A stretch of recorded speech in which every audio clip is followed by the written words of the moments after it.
Hey everybody, welcome back to String and Story. My name is HollyAnne and it's my job to guide you to quilt with confidence. Guys, I'm so excited to be back and to be continuing our summer stash busting. So if you are hopping on live with me, please take a second to say hi in the comments. They might be to the side. I'm like pointing like I know where they are, and I don't. It entirely depends on what device you're on. But say hi in the comments. Take a moment to like this video, and you've got a friend if you have a friend, I still can't talk for my trip, guys. It's just one of those things. But if you have a friend who should come join us, please tag them in the comments as well. While you guys are doing that, I'm going to hop over to my phone and make sure that I can see me, make sure that I know it's working, and it'll also be an easier way for me to see the comments as we're going along. Jenny, I see you.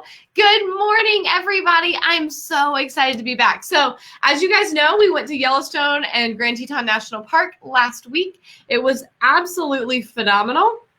And we had just a beautiful trip. We had great weather. We had one day that was a little bit rainy, but that was perfect. It was the day kind of between Yellowstone and Grand Teton that we had decided we were just going to do a lot of driving and really explore the area between the Airbnb we were staying in Rexburg and the Grand Teton area and drive around the park and kind of scope it to see what we wanted to do the last couple of days. It was a perfect day for it to be kind of drizzly, a little bit cooler. So we had a lot of fun. But like I said, I'm excited to be back. And today we are jumping into 2.5-inch strips for our summer stash busting. So let me see who's joining me live, and then we'll get going with today's slide deck. All right.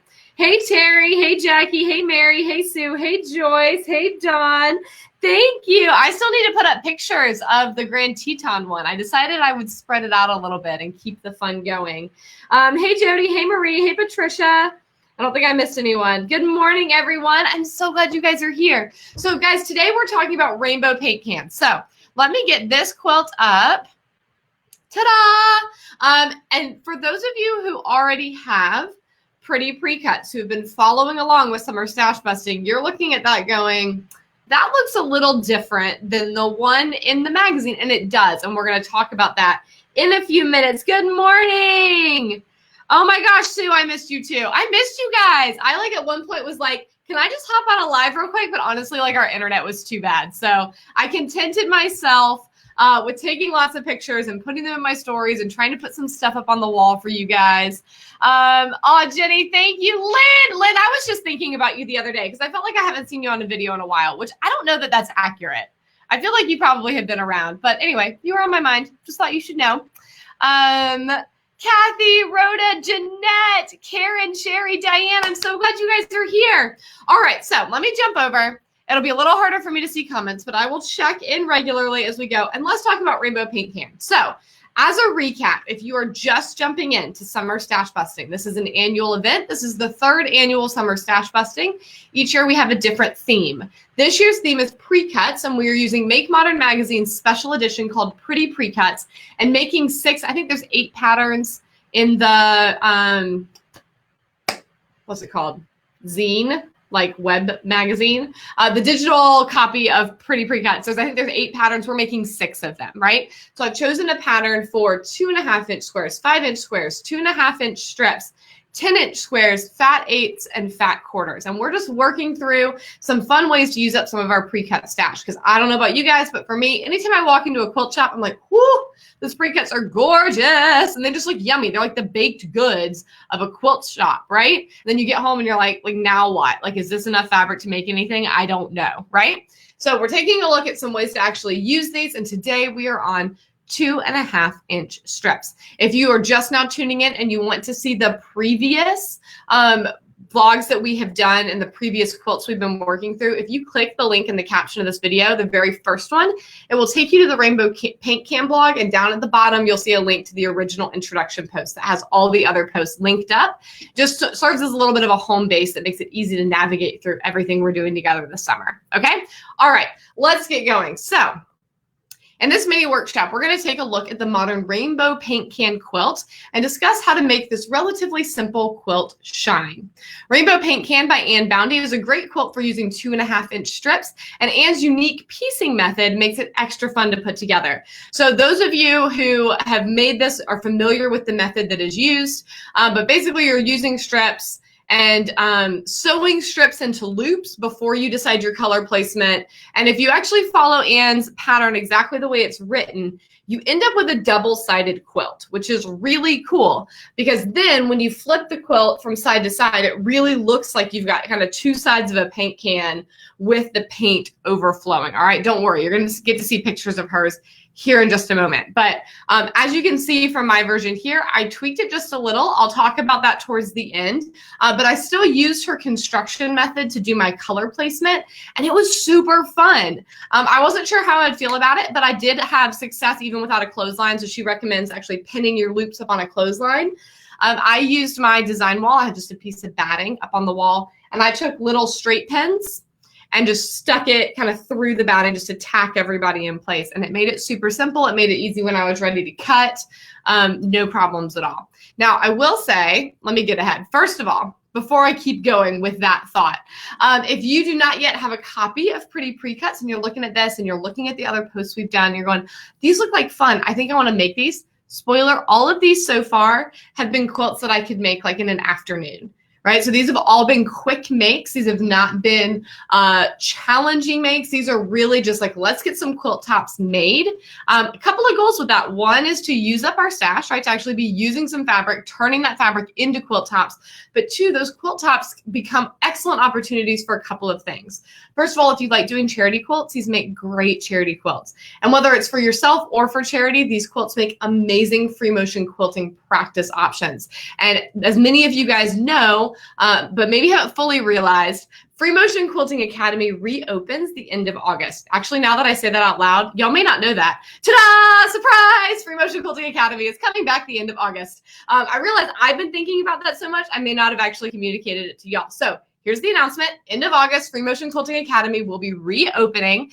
And for those of you who are stitching along with me right now, who have set your sights on pursuing the goal of becoming a free motion quilting rock star, you want to become confident and comfortable doing free motion quilting at an intermediate level, these quilt tops will become perfect practice opportunities as we head into the fall. So keep that in mind as you're piecing these as well. Because they don't take a lot of time to piece, it's a little less emotionally jarring to be practicing on them. And your practice pieces aren't going to be perfect, but they'll still be beautiful. So that's a very long way to say, if you don't yet have these patterns, you can get them right here at this link. You'll also find a hot link inside today's blog post. It says literally get pretty pre-cuts. This is an affiliate link. I make a couple of bucks for every pattern sold, and it just offsets the cost and the time of doing summer stash busting. All right. All right. I'm going to pause. Let me pause right there. I want to check these comments because yes, Kay, I feel great. I'm still tired. The jet lag is real, and we pulled like 18-hour days every day. So I'm still tired, but it's like the really good kind of tired. Lydia, my dear, how are you? You've totally missed. They're sitting out ready to go. That's okay. That's okay. You've got the eye candy, Sue. And here's the thing, Sue, these quilt tops, literally, your mojo could show up on Monday and you could catch up in like 3 days. Like, these are such quick quilts and they're so fun. So watching, observing, and we're going to be quilting these quilts together coming up here soon. And that may kick your mojo back into gear as well. All right, Hillary, hey girl. All right, pro tip, use the cover image from Pretty Pre-Cuts to plan your quilting design. So this is literally a screenshot of the cover image inside this edition of Make Modern. And I just printed several copies. And you're going to see as we go through these quilting plans that I literally drew on the picture. These are big enough images that you can plan your quilting plan right there. And it makes it so much easier. You don't have to get out graph paper. You literally just grab a pen and go. I printed 3 to 5 copies of each. Now, I recognize that's a lot of ink. And if you're like not super into ink and using your printer ink, then absolutely grab some graph paper and draft this out. But we have a laser printer. And so I was like, this saves me so much time and energy. So I recommend that you do the same if that's an option for you. Yes, Lydia, hop on the train. All right, let's take a quick moment and review this pattern. Now, you obviously can't see the whole pattern here, but a couple of things. I already mentioned it's got this really cool construction technique. I liked that a lot. By my estimate, it uses about 1.5 strip rolls, just for what that's worth. So it's going to use like a full strip roll of whatever you use for your background, and then about half of one. These are not exact numbers. I'm just trying to give you like a concept of, you know, how you could work this. And about half of one for the colored pieces. The pattern is written for yardage. I happen to have a nice neutral roll up handy, and so I use that. It made my life easier because y'all know I don't like cutting. Things I loved about this pattern: that it makes a double-sided quilt. I think that's a really cool effect. It also means that you could get 2 quilts in one, which, spoiler, another great use for summer stash busting quilts is gifts. Christmas will be here before we know it, right? And this gives you the opportunity to have 2 at once. I also think this is a really versatile pattern, both in terms of what you could do with color, but also what you could do with the quilting, which we're going to take a look at in a few minutes. So just like with all the other patterns we've made so far, I ended up liking it more than I actually expected to. I don't consider myself to be a very like pre-cut tee quilter, right? I usually work with yardage, and I work with a ton of fat quarters. That's the pre-cut that I'm a junkie for, is fat quarters, which we'll get to here shortly. But all of these quilt patterns we've done so far, and Rainbow Paint Can was no exception, I've ended up liking a lot more than I expected to. Even though on this one, I didn't entirely follow the pattern, which, like I said, we'll talk about in a few minutes. They are super simple, Lydia. They are. Yes, yes, yes. All right, so speaking of simple, let's talk about some quilting plans to make Rainbow Paint Can shine, because that's the really unique opportunity, as I've mentioned several times with these quilts that we're piecing, is using them as an opportunity to practice quilting, to get creative with our quilting plans, and to add that extra layer of pizzazz to demonstrate you don't have to have really complicated piecing, or honestly, even really complicated quilting, to end up with a really lovely finished object. So kind of the first and most obvious quilt pattern that presents itself with Rainbow Paint Can is a simple stitch in the ditch around that multicolored foreground, so the paint, if you will, and some sort of fill design for the background or the can. Now here I just drew a simple meander because I really wanted you to see how this is a quilt, and this is not a very big quilt, guys. Like, all of these are like modest throw quilts, right?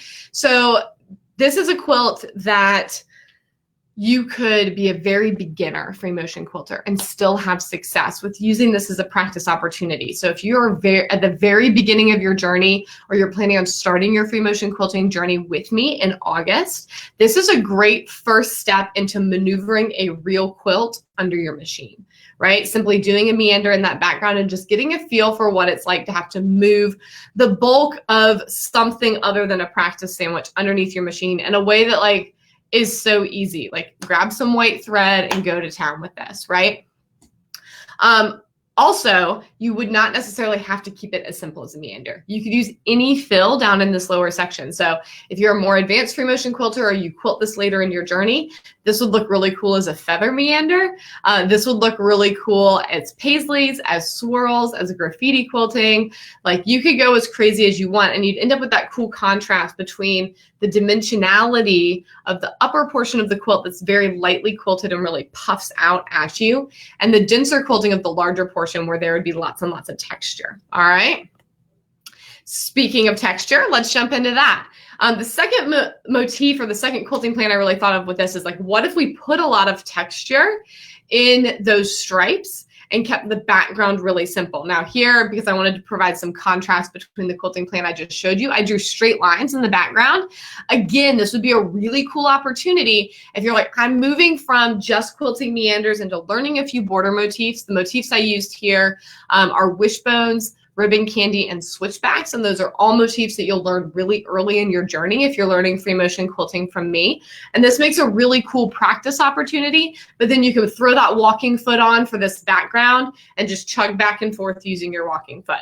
Again, though, you could do something like a meander in that lower background portion. I would just keep it super simple so the texture of those colors can really shine. And here as well, I would recommend stitching in the ditch to really stabilize and add that extra dimensionality to those stripes, okay? Ooh, Paisley's dripping. Kathy, you're gonna love this next quilt pattern then. Yay, yay, yay.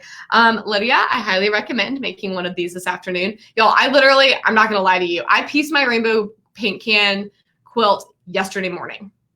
Like, just did it, right? Because remember, I was insane and tried to do 10 finished projects in 6 days before I left for Yellowstone. Well, I did 9, which was incredible. But this was the one that didn't get done. So it happened yesterday. So just proof that, and I was not panicky about it. I enjoyed the process. So this is not a time-consuming quilt pattern. So you could totally do it this afternoon. All right, finally, quilt outside the line. So for those of you who are already in Free Motion Quilting Academy, or those of you who have experienced free motion quilting, those of you who want to do something a little bit crazier, let's take a look at how we might just kind of throw all those seam lines out the window and do something totally different. So what if we maximized the illusion of the fact that this is paint?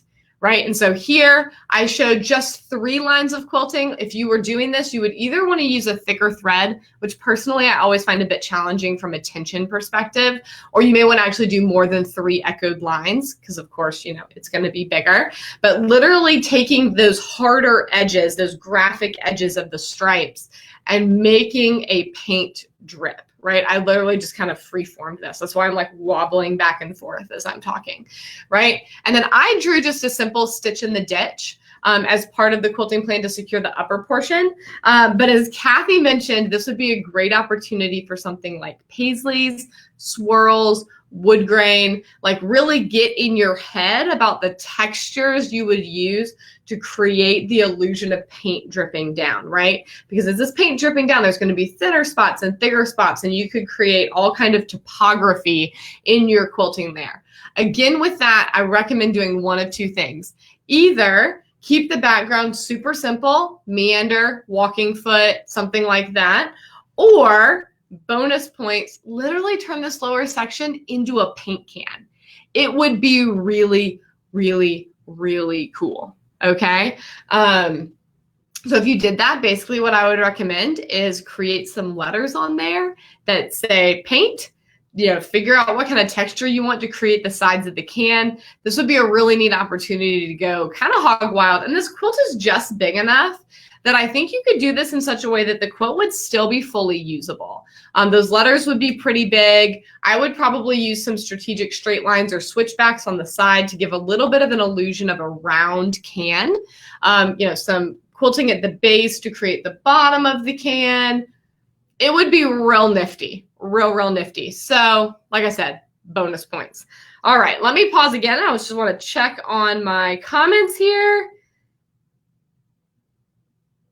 Lydia, I can't wait to see which one you do. Thanks, Elaine. Yes, so Jennifer, great question. Jennifer says, what about the reverse? Remember I told you at the very beginning that if you piece this exactly the way Anne outlines in the pattern, then you're going to end up with a double-sided quilt. And so what are you going to do as far as the fact that the strips are going to be opposite on the back side, right? So where it's long on the front, it's going to be short in the back and vice versa. I've been thinking about this and I have a couple of thoughts. One option would be to be like, and just let the back be the back. That's generally my approach with quilts is I'll pick one backing thread and, you know, and I'll try to keep my bobbin thread consistent as often as possible. And like, if it shows up weird on the back, I'm like, that's a cool effect. So that's one option. But if you really want this to look like a round can, especially if you're doing something really custom, like actually creating the can, then one option you could try, and I was talking to one of y'all about this on the Facebook page yesterday, and I was like, I don't know if I recommend it, just because it has the potential to cause problems. But one option would be to baste this as 2 sections, right? So actually cut the front and the back apart and baste them. I would use a thin batting for this. Baste them separately just to a bat. So don't actually put a backing on either one. Quilt them separately. And then put those 2 halves together and do some stitch in the ditch. It would take some planning in order to make it work and in order for it to like look fairly good. But remember, this is constructed with long seams, so you could potentially pull that off. Again, if you're creating this full illusion of a paint can, stitching in the ditch is gonna mess with that a little bit, could be problematic. It might be that you quilt the paint sections separately and then baste it together and do the paint can as one, and then the lettering would be reversed on the back. That's one option. Definitely something to give some thought to. Like I said, though, in general, my thought would be if it really bugs you to have it not line up on the back, you know, maybe cut it apart. You could make it 2 separate quilts as well. Or just kind of shrug and be like, that's going to be part of the charm of this, that there is a definitive front, even though it's reversible. All right, let's see. Melissa, that makes me so happy. Hey, Sandy. Hey, Jan. Hey, Trina. Love it, love it, love it. Okay, so there's some thoughts on that. I don't have a super clean cut answer as far as the quilting. I mean, Stitch in the Ditch is the only thing that's not going to affect the color placement at all. Beyond that, it's going to take some creativity, right? All right, finally, a note about my rebellious ways. I've been telling you right from the beginning of our time together that I didn't exactly follow the pattern, and let me explain what that means. So here is my quilt, all right? You notice the pictures I showed you up until this point. You couldn't see both the top and the bottom. What I did is I actually used half as much background fabric, and instead of making a double-sided quilt, I made it so that my colors are situated in the center. I used the same construction method of the loops and the color placement and then cutting the loops apart. And then I simply just trimmed up my top and bottom. All right, I did it this way because I thought they looked like mountains and I thought it looked really cool. And I really wanted to maximize the color on this quilt. I wasn't super interested in having a double-sided quilt. I made some quilts. I've made two. I've made two quilts recently that have a lot of white on them, and that's not usually my jam. And I wasn't super interested in this quilt having a ton of white. So this was my way to kind of get around that and put more color in the center and just have some white around the edges. Now, I also just got back from the Tetons, and when I looked at these colors when I got home, I was like, those are mountain colors. So if you're not familiar with the paintings of Bob Ross, I kid you not, Bob Ross, then you may not really be able to see this super well. But the way Bob paints mountains, he uses a palette knife. And I should have put a picture in here. That would have been super useful. He uses a palette knife, and you essentially have like whites and light blues and sometimes pinks on one side, and you kind of chisel that down. And then you swipe down on the other side with the darker colors, right? And it creates this illusion where those colors meet of a mountain ridge. So that's essentially what I was getting at here by clustering my pinks and my turquoises together to create a little bit of a front of a mountain, and clustering my grays and my navies more like the shadowed back edge of a mountain. I did just get back from the Tetons. This is very much in my head. I'm also trying to figure out how I want to quilt this to emphasize that movement a little bit. Haven't solved that problem yet. May end up going with another quilting plan. We'll see. But I like this opportunity to really show off these full length strips. So this is not quite a twin quilt. I'm looking at it up on my wall right now. It's not quite a twin quilt. It's not wide enough because it's the same width as the pattern is written. But it's kind of a long, skinny quilt that would be like ideal for taking a nap on the couch, you know, where you want something that's going to cover your feet. Just kind of a funky quilt. Decided to go with it. All right. And like I said, I used half as much background fabric. So if you wanted to do this as well, that's essentially how you would accomplish it. All right. So first of all, if you have questions, drop them in the comments now because I want to answer them for you. While I'm waiting on those questions, a couple of other things. If you're feeling excited about making rainbow paint can or some variation thereof or any of these other pretty pre-cut quilts, go ahead and tap the heart for me. And give me some feedback about that down in the comments. I want to hear about the quilts you're excited to make. If you've already made rainbow paint can, then after this, make sure you share over in the Quilting Rockstars group so we can see your beautiful work. Also, again, be dropping those questions. I'm just talking to fill the time while they show up. I've talked a lot about free motion quilting and about getting started with free motion quilting and using these summer stash busting quilts as the launching pad for your free motion quilting growth and journey and success. If you're just at the beginning of that journey, you're looking forward to Free Motion Quilting Academy, or you're thinking about Free Motion Quilting Academy, but you don't want to have to necessarily wait till August to get going, then I want you to check out my Free Motion Quilting top tips. There's a link in the caption of this video. There's also a link right here on this slide. I guess from where I am, it would be like up one way or the other. Oh, I see those hearts coming in. But if you're wanting to get started now and you're like, I want to go ahead and start kind of playing around and seeing how this works, but I don't want to have to wait till August, then these tips are going to get you started on things like tension, quilting plans, some of the foundational skills and understandings that you need in order to begin that journey. This will also get you on my email list, so you'll be among the first to know when Free Motion Quilting Academy opens back up. I'm really excited about the Academy this coming year. I've changed up a couple of things. It's going to be really great, and I'd like to see you inside that class. This freebie is your first step to that, and it'll help you quilt these quilts as well in the meanwhile. All right, let's see. I see some comments. Yeah, quick quilt. These are great gift quilts. Like this would be such a great gift quilt for, I mean, I'm going to say a girl because it's got the pink in it and I'm going to be stereotypical in that. But like this would be like a college, like kid going off to college, someone who, you know, like you've got a granddaughter who wants her own couch quilt. Perfect opportunity. These would also be really cute seasonal quilts, guys. So, you know, if you're wanting to have a Halloween quilt, you're wanting to have a Thanksgiving quilt, you're wanting to have a back to school quilt, a Christmas quilt, a New Year's quilt, whatever, like however, to whatever degree you enjoy changing up your decor for a holiday season, this would be all of these patterns would be great ways to get pre-cuts of those cute holiday lines that we all love, but we don't always know what we want to do with. And make these quick quilts that it's easy to pull them out, throw them on the couch, and then fold them back up, especially because they're not real big. So they wouldn't take a lot of like storage, but they'd add some festivity to the room. All right, let me go ahead and jump over here. As a reminder, guys, the link to both the today's blog and to that freebie are in the caption of this video. So that will make it easier for you guys to find those links as we're going along. All right, guys, thank you so much for joining me today. I don't see any more questions, so I'm gonna go ahead and wrap up our time. Do go check out that blog post. Guys, I just am so happy to be back. Unfortunately, there will not be social hour this Saturday because it is 4th of July here in the US. I don't entirely know what we're going to be doing yet, but I suspect we'll end up doing something, possibly hanging out with my parents since we've been gone for a week.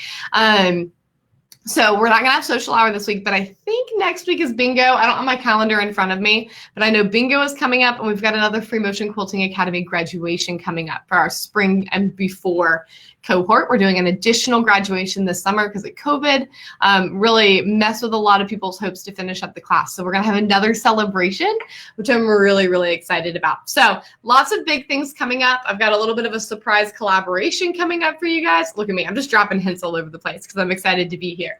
But big things coming. In the meanwhile, loving summer stash busting, loving making these quilts, and loving sharing them and making quilting plans for them with y'all. So guys, thank you so much for being here. Let me see. I see a few more comments that came in. Oh, and I so wish we were closer together so that we could figure out a way for you to free motion quilt. Because I think that would be just the raddest thing in the history of ever. Cynthia says she has so many colored scrap strips. Yes, this would be, okay, you don't have to make the background white. Here's another, so I talked about this a little bit in the blog post, but let's hit it real quick before I wrap this up, Cynthia.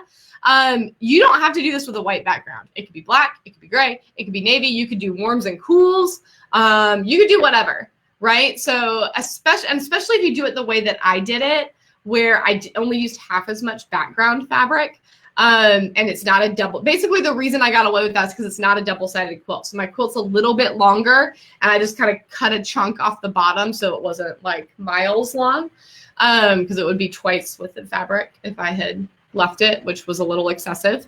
But it means that you don't need quite as much background fabric to do it that way as well. So that's another option if you are not completely committed to the paint can effect, then you could do that as well. Let's see. Hold on. I'm seeing a few things in here. Thank you, Elaine. Yes, exactly, Diane. So Minnie, I'm going to be putting a new schedule up in the Guild. So the Guild is my membership program for folks after Free Motion Quilting Academy, for those of you who don't know that. So I'll be putting the new schedule up in the Guild later today. So yeah, just finished finalizing the plans. My plans had to pivot because some things didn't come together in time for what I wanted to do for July. So that got moved to August. Got some new stuff ready for July. We're going to have a great month. There's going to be another big, long demo. And for those of you who are actually not a part of the Guild, there's going to be an opportunity for you to join in on one of the offerings this month, because I think it's going to be just that good that I think a whole bunch of you guys are going to want to tune in for it. So stay tuned. There'll be emails coming. And for those of you who are in the Guild, watch the group today. I'll be getting that schedule up later. And then tomorrow we have a Q&A about quilting plans. Just a heads up. All right, guys, I will see you next week. And I'm so excited to be back. Thanks for joining me today.